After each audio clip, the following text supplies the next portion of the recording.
2교시부터는 25점짜리 문제니까 마음의 여유도 생기고 생각의 여유도 생기는데 외운 게 없으면 더 괴롭죠. 2교시부터 시간이 많이 남아도는 거예요. 할 게 없어. 미치는 거지. 이때부터 이제 작사를 하기 시작합니다. 소설을 쓴다는 말이죠. 알고 있는 모든 소방적 지식을 동원해서 글짓기 막 하는 거죠. 유사말 막 때려놓고. 그죠? 체력은 이때까지 좀 괜찮습니다. 그죠? 긴장만 했을 뿐이지. 2교시 딱 마치고 나면 딱 결정을 하는 거죠. 집으로 갈까? 낮술을 풀까?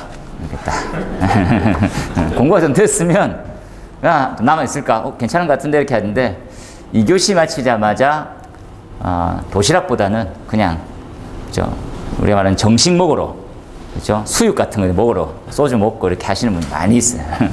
그래서 그럴 때 견뎌내야 되지. 그렇죠? 하루 앉아 있는 걸 몸을 한번 괴롭혀 보는 거죠. 그래서 이제 시험 치고 하시면 동강반에 참다 왔다면서 내가 요번에 문제 치고 난 다음에 올려주시더라고. 문제 올려주셔서 감사합니다. 그러니까 이거라도 안 하면 집에 갈 것 같아서 이러고 문제 올려주는 거라도 안 하면 집에 갈 것 같아서 지금 하고 있습니다 라더라고. 화이팅입니다! 이러면서 내가 했었죠.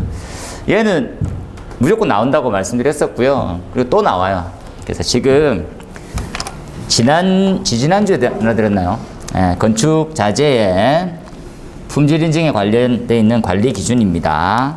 많이 중요할 거니까 방화문, 자동 방화 셔터, 방화 댐퍼까지 다 들어가져 있어요. 지금은 이제 복합 자재하고 외벽 마감 재료 나왔는데 성능 기준 자체도 좀 중요하다 했었고요. 그래서 꼭 다 하고 내용이 꽤 많았거든요. 그래서 정리되어 있는 걸로 올려드렸으니까 꼭 보고 가세요. 밑에 보니까 불연 재료에 대한 성능 기준이고 맞습니까? 이런 내용들이 쭉 있네요. 그죠? 예. 그래서 지금 제가 복합 자재는 특히나 좀 중요하다고 좀 조심하시라고 했었어요. 강판하고 심재로 되어 있는 부분들 예의주시하고 있어요. 이렇게. 그 다음에 마감 재료가 뭐냐. 요것들은 앞쪽에 있는 내용들을 다시 한번 사이사이로 끼워 넣어가지고 단 전체를 이해하라고 좀 말씀드려놓은 거죠. 그래서 실물 모형 시험 그 내용 나와 있고요. 실물 모형 시험은 얘다. 이건 뭐 그림을 막 그려서 하지 말고 이 내용만 적으면 되는 거죠. 그죠? 그 다음에 외벽의 복합 마감 재료의 실물 모형 시험이다. 이건 도용 외국 걸 갖고 온 거죠. 이렇게 참조해서 보시라고. 그죠? BS 코드, 영국 코드도 있고요. 그리고 NFPA 코드도 있어요. 얘는 내용을 좀 더 잘 아시는 게 중요해서 꽤 긴 설명으로 해서 한 번 더 말씀을 다 드렸었어요. 예전에. 참고해서 반호타십시오. 이거가 지금 드린 지 몇 개월 전이었거든요. 그래서 지금 잘 준비하셨으면 이번에 이거는 만점을 가까이 받을 수 있는 부분이었다라고 생각하십시오. 나머지 추가 시험들 넣어놨고요. 넘어갑시다. 2교시. 2교시는 초고층 지하연계 복합 건축물이다. 그죠? 여기에서 초고층 지하연계 복합 건축물은 첫 번째 우리가 고민해야 되는 건 사전 재난 영향성 평가에 관련된 부분 하나하고, 그리고 결을 좀 달리하는 것들은 종합방제실. 종합방제실은 소방 전기편에 넣어놨고요. 제가 감시 제어반 연결시킨다고. 그리고 건축법에 지금 나와 있는 초고층 지하연계 복합 건축물 이렇게 나와 있습니다. 사전 재난 영향성 평가 조금 주의 깊게 보세요. 사전 재난 영향성 평가가 있고 성능 위주가 있어요. 그죠? 얘는 소방청, 소방본부가 담당하고요. 얘는 시가 담당하죠. 시. 얘는 성능 위주 대상. 얘는 초고층 지하연계 복합 다 대상. 이렇게. 얘는 초고층 지하연계. 얘는 성능 위주 대상이 있다. 그죠? 범위가 어떤 게 더 큽니까 하면 얘가 좀 더 커졌어요. 특이하게. 그죠? 그런 부분들까지 한번 보시면 되겠다. 범위가 좀 더 넓어졌죠? 이게 지금 8가지로 바뀌었으니까 다음 시험에 나온다 생각하고 반드시 외우세요. 그렇죠? 이 중에서 사전재난 영향성 평가 내부에 총괄재난안전관리자의 업무라든지 교육, 그리고 종합방제실이 있습니다. 종합방제실 지금 시험에 나온 거지. 종합방제실 한번 볼까요? 종합방제실에 대한 대상 초고층 지하연계 관계지역 설치 운영 설치 기준 얘가 이제 핵심 답이네요. 우리 교재에 별표 3개짜리 반드시 하고 가세요. 이거 진짜 준비하셔야죠. 이렇게 했었을 시점. 다음 페이지 쭉 다 보면 내용은 좀 많으나 좀 그렇죠. 1번, 2번은 묶어서 실무입니다. 실무. 얘네들은 초고층 지하연계 복합건축물은 다들 소급 적용을 해야 되거든요. 근데 소급을 적용할 수가 없는 구조죠. 왜? 지하에 그게 다 설치되어 있지 1층으로 어떻게 그 관련된 설비를 다 끌고 오냐고. 그때 요 두 가지가 나와 있어요. 당시의 승인 기준상 그죠? 지하에도 그게 만약에 설치되어 있다면 지상에 설치된 걸로 가능하겠다라는 거지. 설치만 돼 있으면 된다라는 내용이 한마디로 이렇게 하네요. 넘어가 볼까요? 자, 스프링클러 헤드는 방출 개수와 플럼의 상승 속도에 대한 개념이다. 그죠? 이렇게 이해합시다. 자, 물이 이렇게 있어. 물이 이렇게 있고 화재가 이렇게 있겠죠. 예. 플럼이라는 게 갈 거고 플럼. 물방울은 떨어지고 싶고 그죠? 플럼은 올라가고 있고. 이해하십시오. 얘가 가지는 형태는 자중과 중력으로 떨어질 거고요. 반대는 부력이 존재할 겁니다. 부력, 얘는 중력, 그죠? 그리고 무게. 이런 걸로 해서 누르겠겠죠. 어떤 힘이 존재할 거냐, 이렇게. 이건 배웠어요, 우리가. 플럼의 상승 속도. 플럼, 지난 시간에 V는 이렇게 해서 이렇게. 뭐 기억 안 나서 그런 거 아니야. 그냥 기억이 안 나도 딱 적겠어요. 요거만 한번 생각해 볼까요? 이걸로 따져보면 조금 헷갈리긴 한데 이런 식으로 생겼어요. 생김새 굉장히 작습니다. 이렇게 핸드북에 요 내용으로 이렇게 나와 있어요.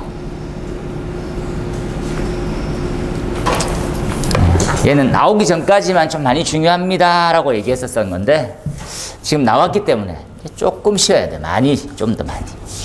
그렇죠? 네. 요거는 양념체로 한번 해볼게요. 제가 수업 시간 때 다시 한번 말씀드릴 텐데.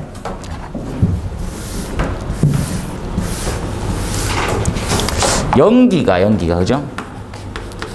연기가 왜 상승하나요? 연기 왜 상승한댔습니까?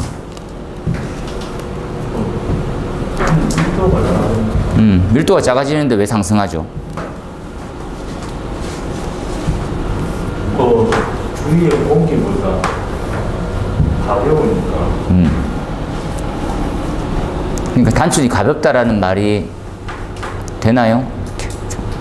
질량은 다 같은 건데 부피 내의 질량이 작아지는 거죠.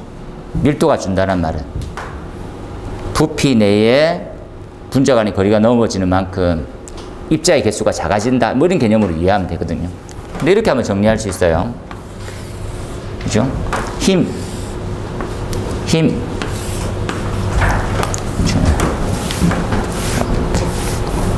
아래쪽으로는 중력. 그죠? 부력. 이렇게 쉽게 이해하면 됩니다. 위에도 힘, 밑에도 힘이죠. 힘에 대한 형태를 이렇게 이해해 볼까? 힘은 뭘로 이루어져 있습니까?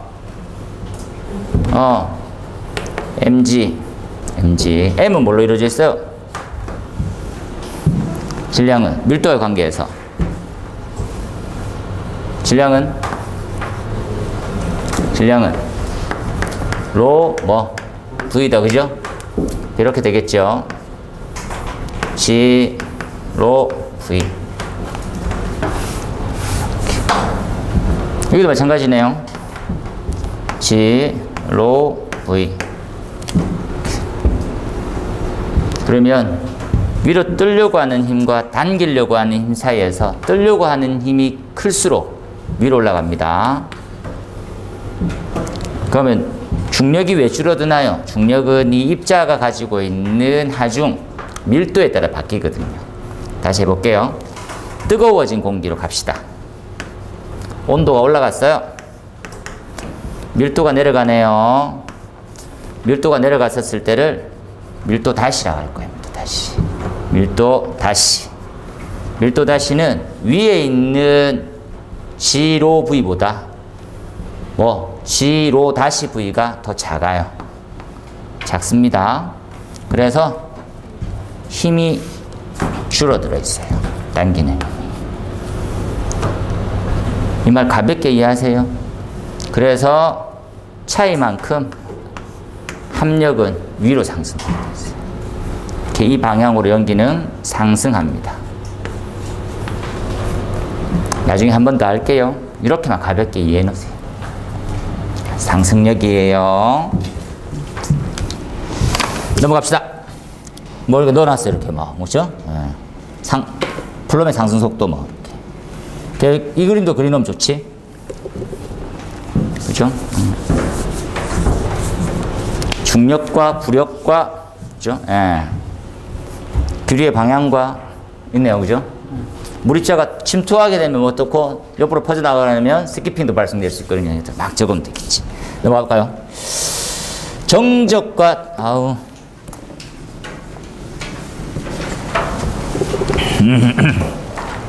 이렇게 적읍시다. 제가 독은 이렇게 한번 다 정리해 드릴게요. 자, 독성은 독성학이라고 하는 학문이 존재합니다. 그죠? 우리가 간호 쪽이나 식품 영양 쪽에서 이걸 되게 많이 해요. 참고. 그러니까 우리가 물질을 삼킬 때, 흡입할 때에 대한 물질 상태는 좀 다르죠. 그죠? 그래서 우리는 이걸 이렇게 좀 나눌게요. 급성인지, 얘가 만성인지, 만성. 이걸 우리가 견딜 수 있을지 없을지를 고민하면 되죠. 급성일 때는 얘를 이런 식으로 얘기를 해요. 그죠? 일시, 만성, 급성, 만성, 급성이, TLV가 급성인가요? 만성인가요? 고민, 갑자기 기억이 안 나네? 책을 좀 보고 와야 되겠네요. 급성일까요? 만성? 나 적고 시작합시다. 나중에 바뀌면 제가 체크하면 드릴게요. TLV, TWA, STEL, C. 이렇게 돼 있어요. 얘네들은 8시간, 15분, 그리고 한순간. 안 됩니다. 만성, 이게 급성인 것 같은데, LC, 50입니다. LD, 50. 얘는 50%가 죽는 거. C는 흡입, 도주는 삼킴. 나중에 한번 가보세요. 이 용어들에 대해서 좀 익숙하세요. 얘네들의 형태에서 좀 더 확장적인 정량화가 상승된 게 FED입니다. FED. 독성이지만 가스 쪽, 순수 가스 쪽으로 가볼까요? 순수 가스 쪽은 소화가스라고 하는 개념이지. 소화가스. 우리가 앞쪽에서 했었어요. 뭐가 있었어요? 노아엘 기억납니까?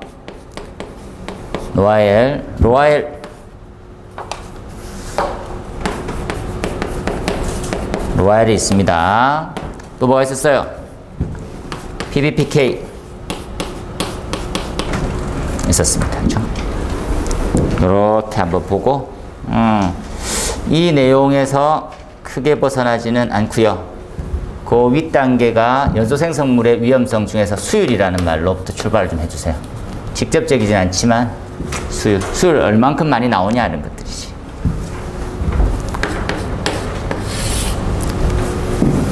이걸 한번 찾아갈 겁니다. 물론 이 동네도 할론 계열입니다. 할로겐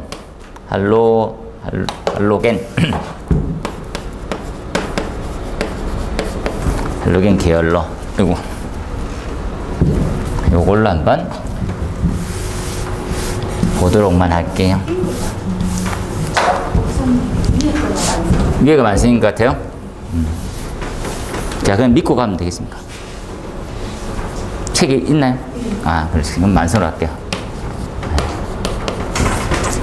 믿고 갑니다.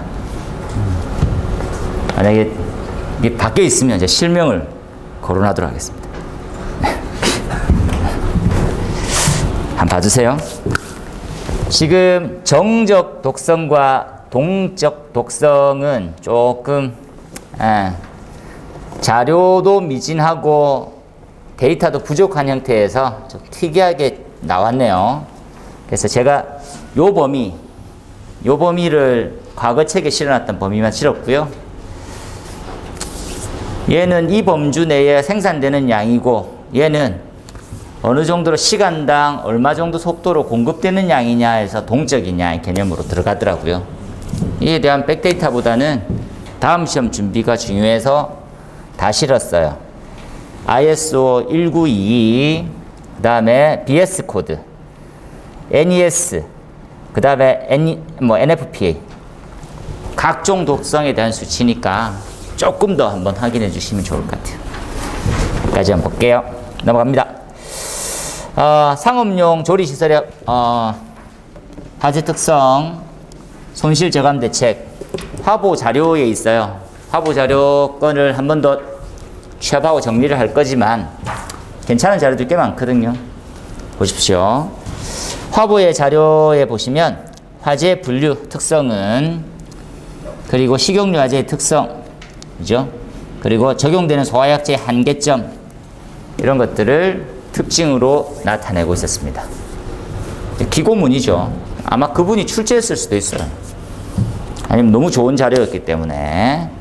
다음 페이지 넘어가 보니까 손실 저감 대책, 운영 절차에 대한 형태를 개선하자라는 개념이 많더라고요.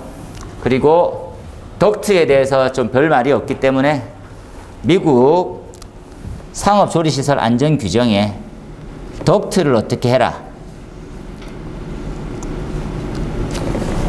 이런 내용까지 들어간다면 점수가 상당히 높아졌을 거예요. 그런데 내가 원래 알고 있던 상업용 소방시설 아니야? 적었으면 의외로 점수가 많이 낮은 경우도 있어요. 그러면 이 자료에 대한 답이 별로 없었기 때문에 그렇다고 생각하세요. 옛날에는 점수를 많이 줬는데 이게 참 이상하게 됐더라고. 넘어가 봅니다. LED용 SMPS, 이게 뭔가요 근데? 보면 이렇게 볼게요. 스위칭 모드의 파워 서플라이, 전력용 반도체 한 예가 지금 나와 있는 MOSFET입니다. 그죠? 반도체 소자를 통한 스위칭 회로, 한마디로 얘기하면 반도체 소자를 위한, 그죠? 스위치인데 결국은 직류를 보내는 건데 내가 원하는 직류를 반도체를 통한 공급이다, 이렇게 생각하면 되죠. 그죠? 이거 한번 줄쳐놓을게요. 직류를 보내야 되기 때문에 직류는 필터 등으로 다 변환되어 있고, 맞습니까? 전압이 다 변환되어 있죠. 지금 구형파라고 하는 것은 교류를 얘기하잖아요. 이 교류가 필터를 통하고 변압을 통해서 제어되어 있는 형태로 나가는 거다. 그런데 왜 이러한 그냥 변압기라고 단순하게 안 쓰고 왜 이랬을까 하면 내가 원하는 직류, 순수한 직류, 그 직류에 맞춰져 있게 만들려고 하는 거죠. 그죠? 그래서 교류가 들어오더라도 내가 원하는 만큼의 전압이 될 수 있는 반도체 소자를 활용한 변압기다, 이렇게 개념을 잡으셔도 됩니다. 그죠? 보니까 원하는 형태에 대한, 그죠? 부분으로 고속 반도체 소자, 스위칭 회로가 필요하더라. 스위칭이라는 말은 좀 중요하긴 합니다. 솔직히 앞으로도 이제 전기나 소방이나 통신이나 전기는 다들 바뀌어 있고요. 소방은 조금 늦어져 있는 형태고, 그죠? 단점도 생기겠죠. 이렇게 보십시오. 밑에 보시면 교류에서부터 나와서, 교류에서 들어와서 순수 직류 이렇게 가는 거구나, 한번 봐놓으세요. 그죠? 나머지는 참고해서 이 내용으로 들어가져 있는 형태 많을 거거든요. 이게 교류의 모양이죠. 직류로 나가고 참고하십시오. 안 할래? 소속 패턴도 참고하십시오. 자료가 있는 형태여서 이런 것들. 비상탈출 불과 얼마 전에 했네요. 지하층의 구조입니다. 지하층의 구조. 그 다음에 비상구하고 비상탈출구 일부러 비교했어요. 유사점을 좀 보시라고. 왼쪽에 보는 소방법 다중이옵소에 설치하는 비상구가 나온 지 꽤 많이 됐거든요. 한 번 더 보고 가줬으면 좋겠어요. 다음 시험에는 얘다. 이렇게 한번 볼게요. 그 다음에 넘어갑니다. 화학 공장에 우리 이제 얘를 위험성 평가라고 보통 얘기하고요. 위험성 이 말이 좀 생략돼 있죠. 사전에 평가하는 거죠. 한마디로만 정리해 드릴게요. 그렇죠? 어떻게 합니까? 위험의 여부만 판단해. 그렇죠? 예, 이걸 갖다 우리는 정성적 평가라고 불러요. 있어 없어 이런 거. 이게 총 8가지 정도의 방법이 있습니다. 정성적이에요. 시간과 돈이 좀 더 많다면 데이터를 비교해서 계산까지 하는 정량적 평가라는 게 있죠. 정량적 평가. 얘네들은 여부가 아니라 이렇게 돼야 되네요. 여부가 아니라 어느 정도의 양으로 표현해요. 위험을 양이 어떻게 표현되는 겁니까? 몇 번이고 얼마나 강도로 위험해 이렇게 표현하는 거지. 이 형태가 3가지가 있어요. 다음 시험은 얘를 예상합니다. 얘는 전통적으로 조금 강했어요. 3가지가 있는데 FTA, ETA, 그리고 CA Consequence Analysis라고 해서 3가지가 있습니다. 최근은 ETA가 나왔어요. 참고하십시오. 이렇게 형성되어 있는 위험, 이렇게 형성되자마자 이 위험은 리스크라고 하는 개념을 이해하게 됩니다. 리스크.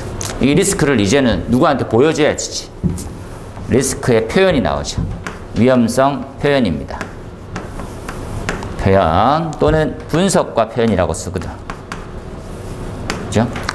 표현하는 기법이 뭐가 있습니까? 표현은 누구한테 합니까? 라고 하면 건축주, 위험물 안전관리자, 보험사 이렇게 하거든요.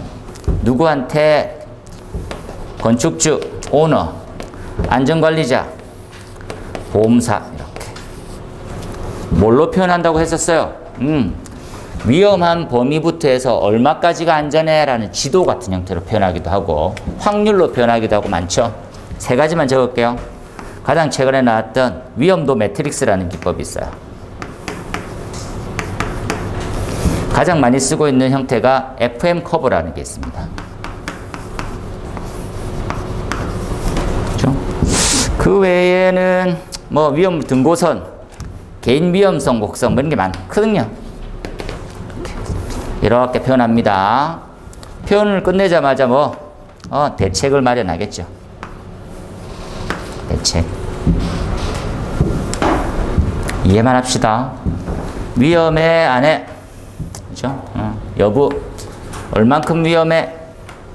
그죠? 어디까지 위험해? 되겠습니까? 위험해, 안 해? 얼만큼 위험해? 어디까지 위험해? 이런 거지. 여기 지금 위험합니까? 안 위험합니까? 네, 항상 얘기하지만. 위험해, 안 위험해요? 안 위험합니까? 그래 공부를 안 하는데. 위험하죠? 엄청 위험하잖아요. 지난 주말에 뭐 했습니까? 뭐 하셨어요?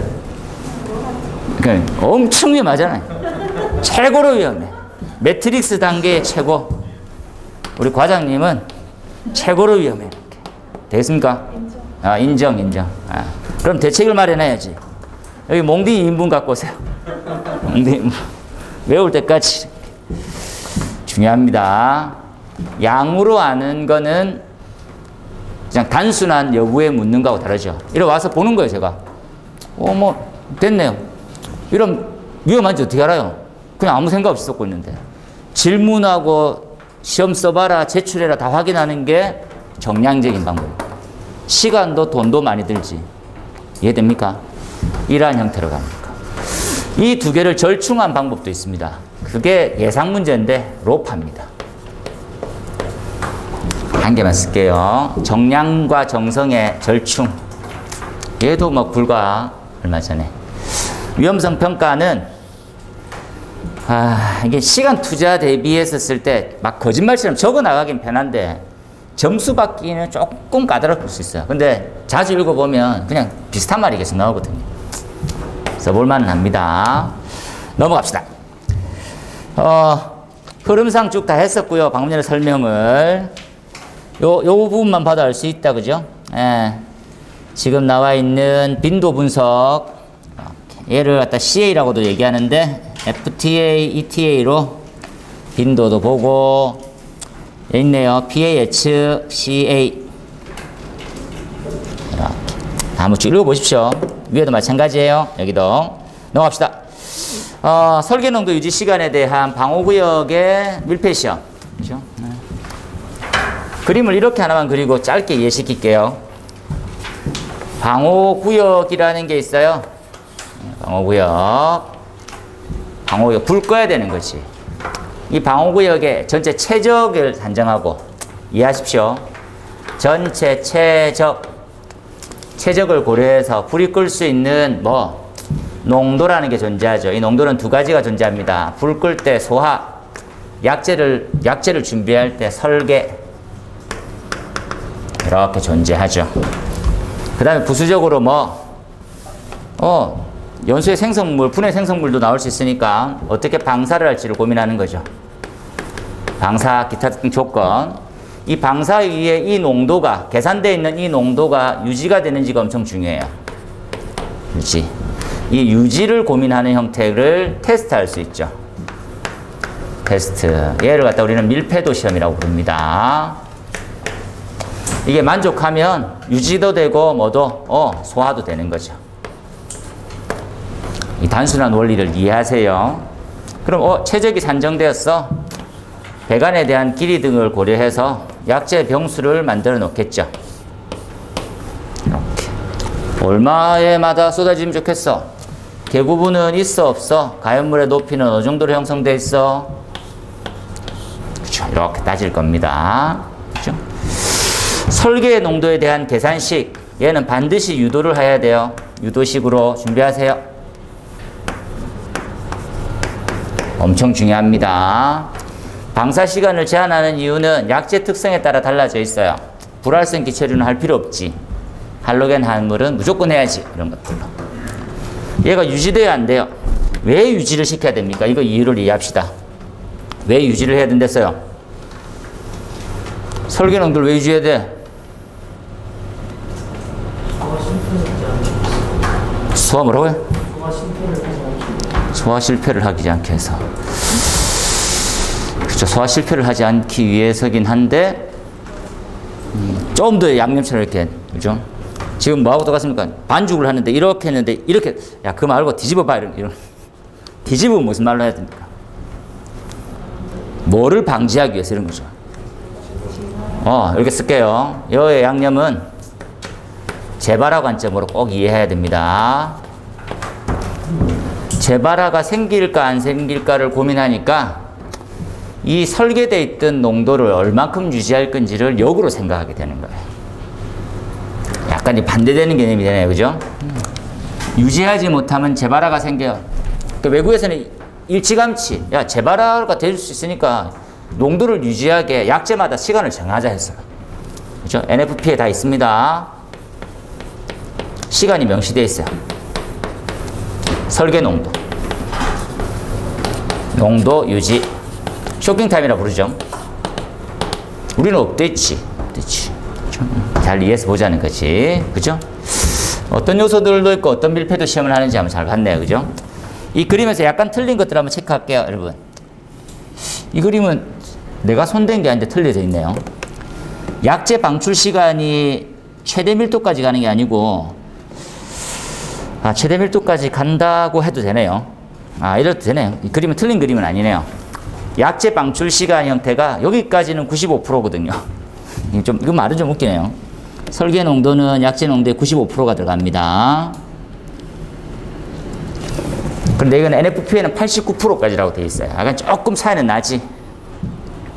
결국은 여기까지는 95%, 여기까지가 5% 이렇게 개념입니다. 그림은 좀 이상하지만 그렇게 이해하세요. 설계 농도를 유지할 수 있는 시간 요거 줄쳐놓을게요. 요거 이거 두껍게. 이 시간입니다. 이 시간을 우리 목숨 걸고 길게 만들 방법을 찾는 거지. 그죠? 첫 번째, 제일 먼저 했던 거 뭐? 야, 최적을 이해하니까 약재 농도가 얼만큼인지는 알겠어. 그 다음부터 해야 될 거 뭐?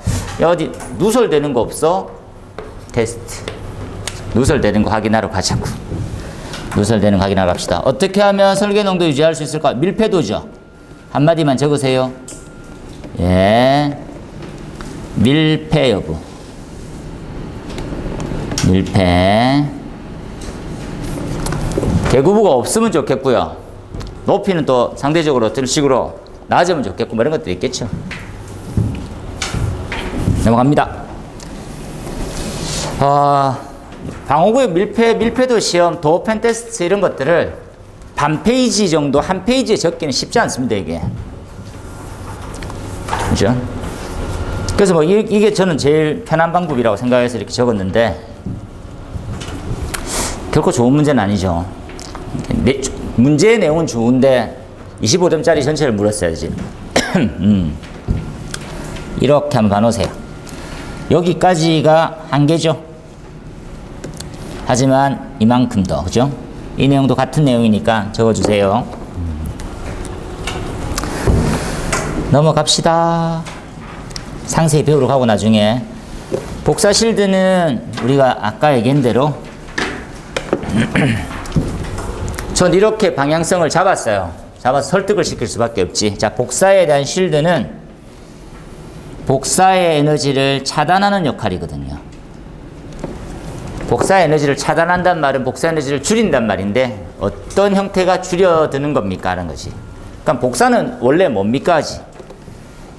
흑체가 복사의 정체입니다. 얘요. 얘가 최대치입니다. 스테판 볼츠만의 상수가 절대 온도의 4승과 곱해져 있는 이 덩어리. 최대치죠. 그럼 점점 줄어드는 것은 방사율과 방사율, 복사능이라고 얘기하는, 그죠? 얘 형태는 세 가지 요소로 되어 있습니다. 과거 기출이에요. 그 다음에 형태 개수 나옵니다. 어떤 영양인자를 가지고 있는지 확인하세요. 배치만 잘해도 복사의 피해를 줄여, 복사 에너지를 차단, 복사 에너지를 줄일 수 있어. 이런 개념이죠.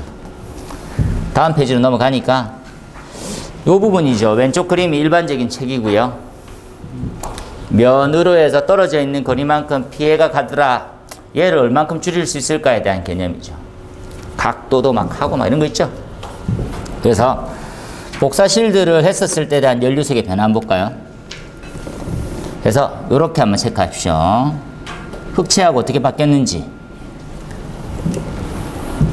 F12가 곱해져 있고 입실론이 곱해져 있는데 더 커지는 거 아닙니까? 아니에요. 다들 1보다 작기 때문에 점점 줄어듭니다. 행여나 연습하기 위해서 예제를 내놨죠.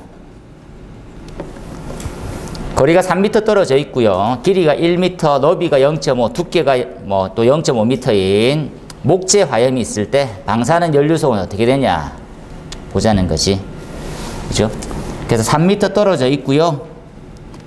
거리에 따라 또는 길이에 따라서 F12는 어떻게 구해집니까? F12는 요 표를 통해서 구해집니다. 그렇게 해서 구하게 되면 여기거든요. 여기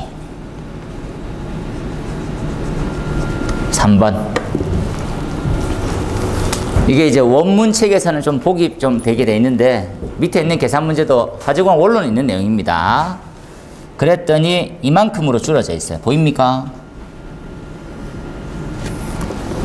F12가 0.017. 진짜 많이 주네요. 그죠? 이렇게 한번 이해해서 보세요. 이렇게 많이 줄어드는 거구나.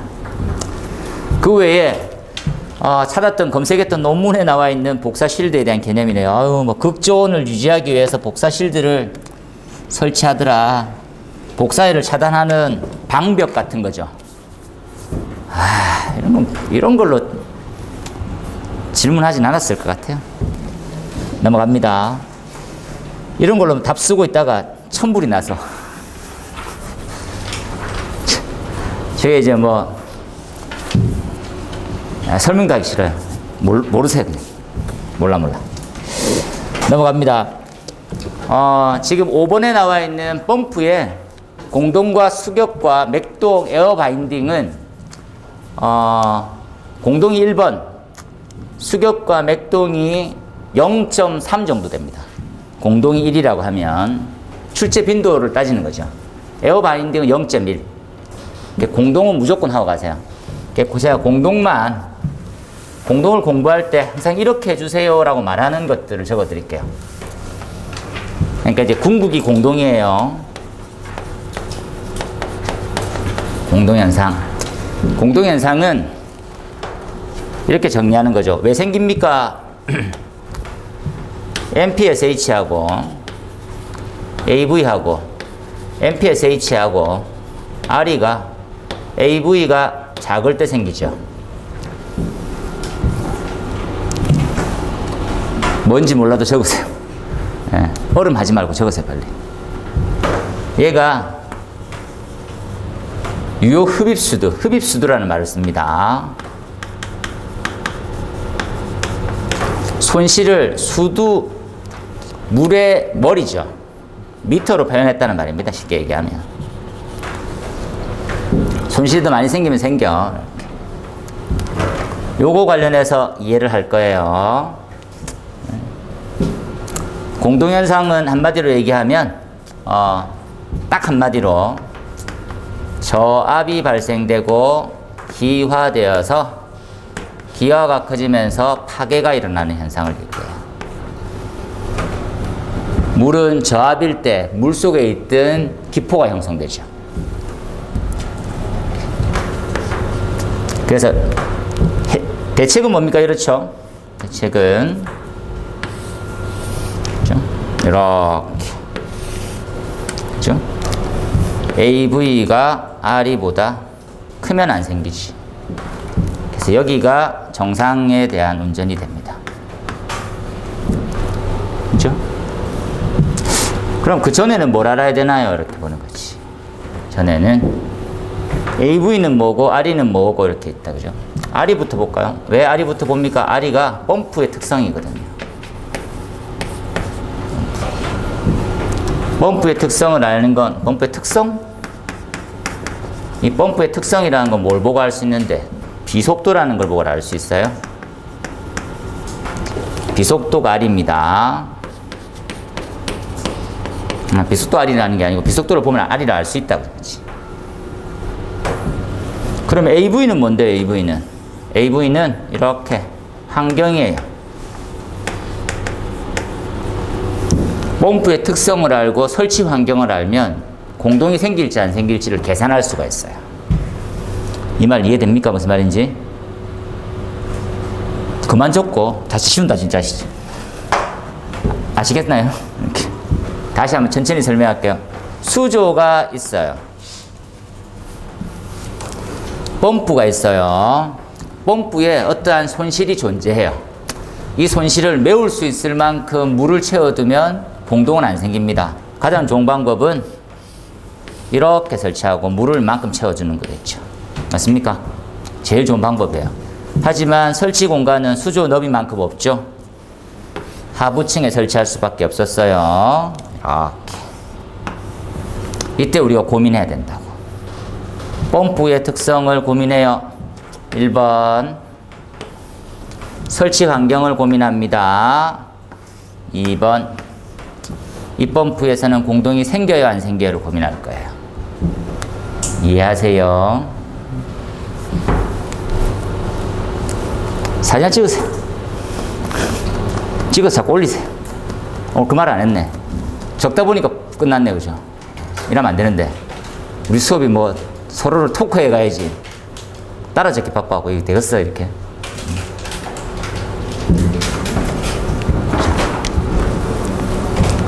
잘 찍으세요. 네. 잘 찍었지요라고 믿었습니다. 긴 설명 안 하고 이건 세밀하게 다시 한번 갈 겁니다. 이걸 굳이 설명하고 앉아있는 건 시간 낭비.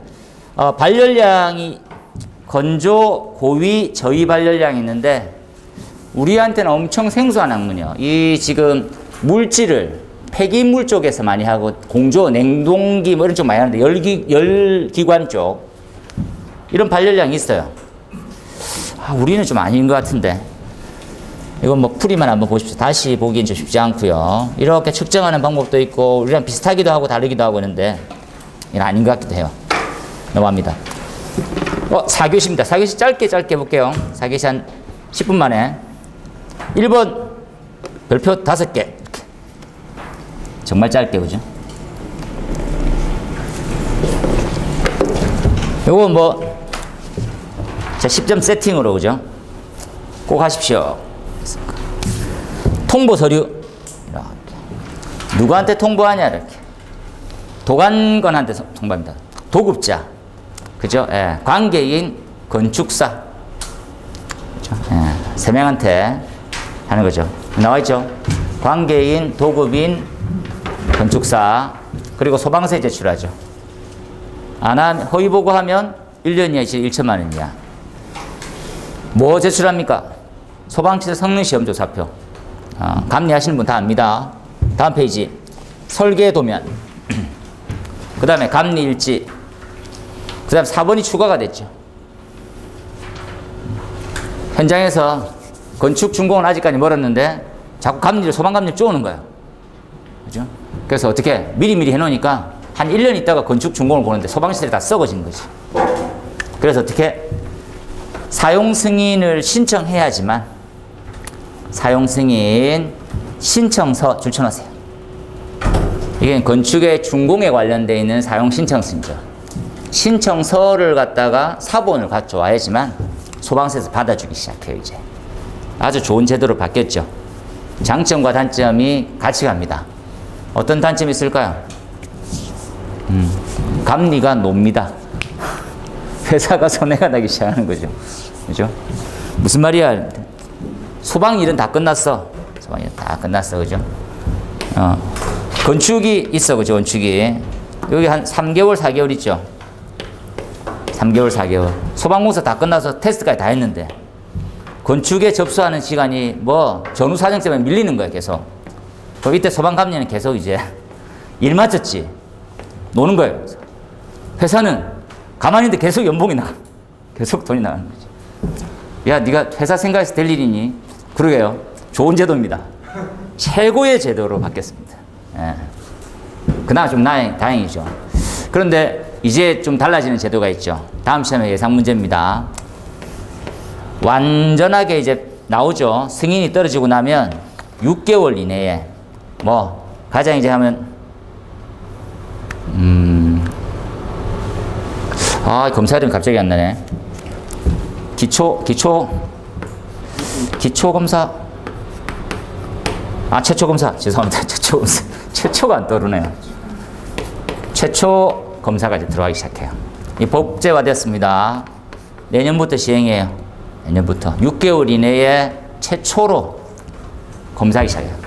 여기서부터 1년 이내에 종합과 작동을 하기 시작해요.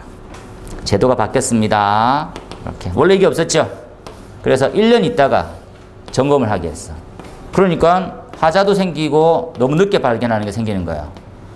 왜 늦게 발견한다고 생각합니까? 이게 공사 마무리 이후부터 하자 기간이 3년이 정해지는 거예요. 빨리 발견해 줘야 되는 거야. 이해됩니까? 1년 있다가 발견하고 또 처리 안 되고 또 처리 안 되면 지나잖아요. 그럼 문제가 생기는 거지. 그래서 원래는 6개월도 좀 늦어. 그냥 바로 3개월. 아니면 준공 때 검사를 같이 해줘. 그럼 감리가 놀게 이런 거지. 그럼 감리 놀면 안 되지. 되겠죠. 요거 한 번만 적어놓으세요. 아주 좋은 제도구나. 요 문제점은 한 30페이지 적을 수 있습니다. 근데 제가 간단하게 뭐 글 올려져 있는 것들 참조해가지고 봤어요. 감리 사람이 부족하죠. 지금 우리 법은 상주감리 현장에 일반 감리를 배치하는 게 추가로 돼 있죠. 이래봐요. 2사람이 전체 점검은 불가능하다. 보세요. 연면적 3만 이상을 2사람이 준공검사를 한다는 게 말이 됩니까? 그리고 소방의 가장 큰 특징 중에 하나죠. 지금 제도가 좀 바뀌었지만 근데 고급과 특급은 지금 감리원 교육이라는 걸 받게 되는데 과거에는 없었어요. 경력만 쌓이면 특급이 되는데 특급이 첫 연장인데 규모가 커. 한 3,000세대 돼. 그냥 혼자 앉아 있는 거야. 뭐 해결해 주세요. 누군가는 해결해 주세요. 전문성이 지금 검증이 안 돼 있다라는 거지. 그리고 일정도 안 맞습니다. 아직까지도. 그런 것들 3가지 정도만 반 페이지 적을 수 있는 분량이었어요. 넘어갑니다. 이번에 전 이 답을 엄청 예쁘게 쓰려고 했거든요. 4-2번에 막 결선도 막 그리고 있잖아요. 다음 시험에 안 나와요. 그냥 요 말만 체크해 놓으세요. 2번 읽으세요. 사선 하면 요 사선 선이 4가닥 들어가면 복구 상태 확인은 불가능하고, 그렇죠?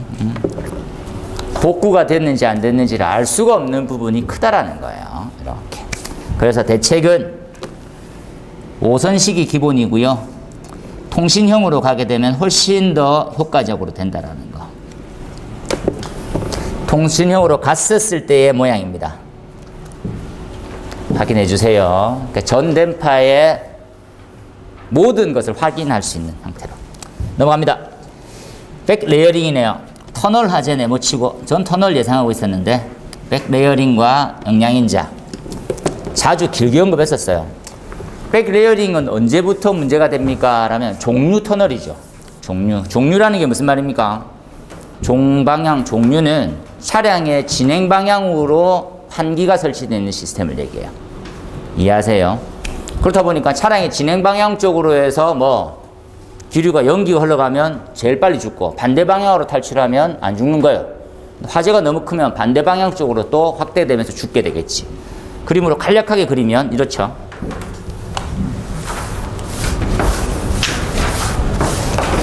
이렇게 차가 지나간댔죠. 스포츠카입니다. 이렇게 환기가 또 가고 있어. 그죠? 연기, 불나면 이렇게 많이 가겠지. 더 커지게 되면 이렇게 와요. 되겠습니까? 빨간색을 안 하니까 위험해 보이지 않는구나. 이렇게. 되겠습니까? 사람이 연락에 도망가고 있지만, 그죠? 또 눕기 시작하네요. 됐네. 좀 달리는 것 같네요. 이렇게. 다리 굽혔어요. 네. 연기가 이 기류를 뚫고 넘어오는 겁니다. 그죠? 한계, 경계를 뭐 임계풍속이라 부르고, 뛰어넘는 것을 백레이어링입니다. 자, 층이 깨지는 데와 똑같죠. 층이 역으로. 그에 대한 설명입니다. 자, 백레이어링을 알려면 임계풍속을 이해해야 되고, 임계풍속에 관련되어 있는 식을 알면 이 풍속보다 크면 안 생기죠. 임계풍속이 커야 백레이어링이 안 생깁니다. 오케이. 자, 어떤 대책이 필요하냐? 다음 페이지에 영양인자, 그리고 대책. 예상 문제였어요. 넘어갑니다. 연기네요. 연기는 꽤 많이 중요하고, 이렇게 분리를 안 해도 많이 중요합니다. 연기는, 이 문제는 보세요. 터널, 법규, 방폭, 뭐런까지 다 나왔죠. 연소도 나왔고, 어렵지. 이게 여러 개 나눠져 있는 거야. 한 흐름이 아니고. 애매하죠. 근데 설명만 들어보면 한 흐름이야. 연기 생겼어. 식으면 성층화 이렇게 주고, 성층화. 그 성층화가 유지되면 뭐 괜찮을 건데, 이게 뭐 잘못되고 나면 와류가 생겨갖고 오염이 커지겠지. 암흑화될 수 있고 독성이 많아지는 거예요. 그죠? 그 개념으로 이해하시면 되죠. 도로터널 방제에서 주로 이해하면 됩니다. 도로터널, 성층화의 개념이네요. 터널 상부에서 줄쳐놓읍시다. 성층화라는 개념은 도로터널에서 주로 언급됩니다. 부력에 의해서 천장에, 도로터널 천장에 연기가 가득 차게 고정시키면 돼요. 거기서 형성되어 있는 거. 이렇게 유지되면 청결층도 되고 괜찮습니다라는 말이에요. 이해하세요? 연기가 그 천장면에 머물러 있으면 돼요. 그죠? 이때 서서히 빼면서 하면 되지. 임계풍속 줄쳐놓으세요.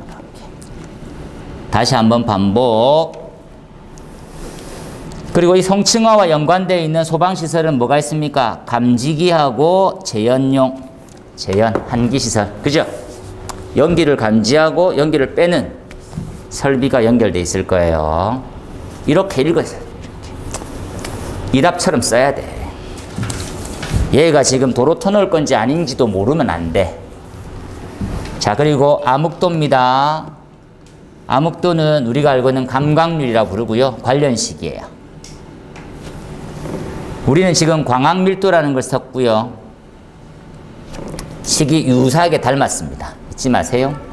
로그화 시켰냐 안 시켰냐. 암흑도에 대한 정의 이렇게 해서 한번 구해봤어요. 그냥 너무 약간 좀 오버인데. 그래서 연기 밀도 400에 대한 개념이 서요. 나중에 한번 해보세요. 천천히. 그 다음에 요거 또 나왔네요. 원래 유효 복용 분량이라고 적혀 있어요.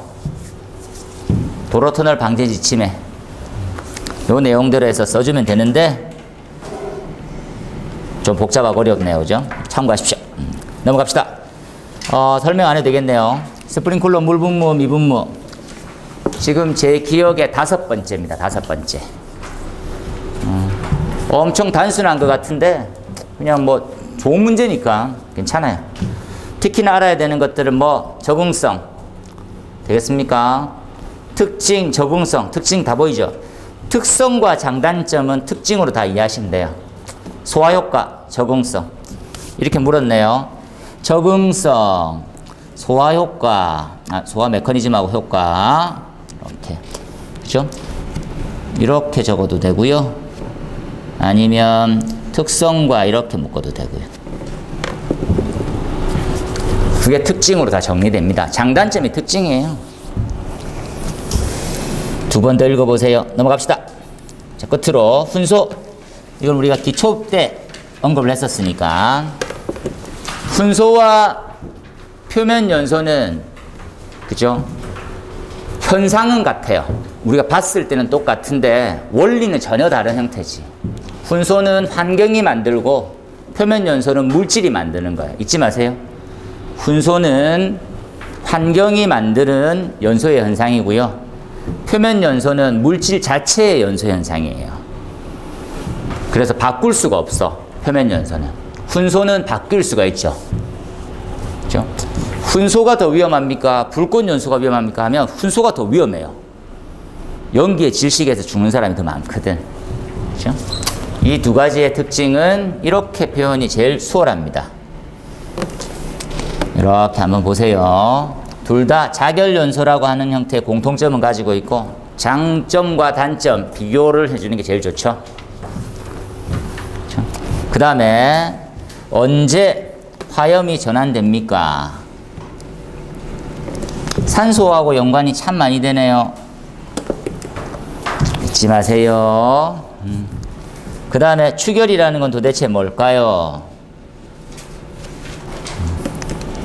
그 내용으로 같이 설명되어 있습니다. 이해하세요? 영양인자도 있네요. 열전도율, 습도, 가역물의 함수율, 공기, 보온 4가지. 어려운 거 아니니까 읽어보시면 될 것 같아요. 이렇게 해서 128회 전체가 다 고생을 많이 하셨는데 꼭 다 합격하시길 기원하고 그죠? 제일 좋은 거는 일주일만 쉬는 거죠. 일주일 쉬고 다음에 또 합격할 때까지 또 한번 컬렉트하고 여튼 합격을 기원하니까 응원했습니다. 큰 박수로 여튼 합격하십시오.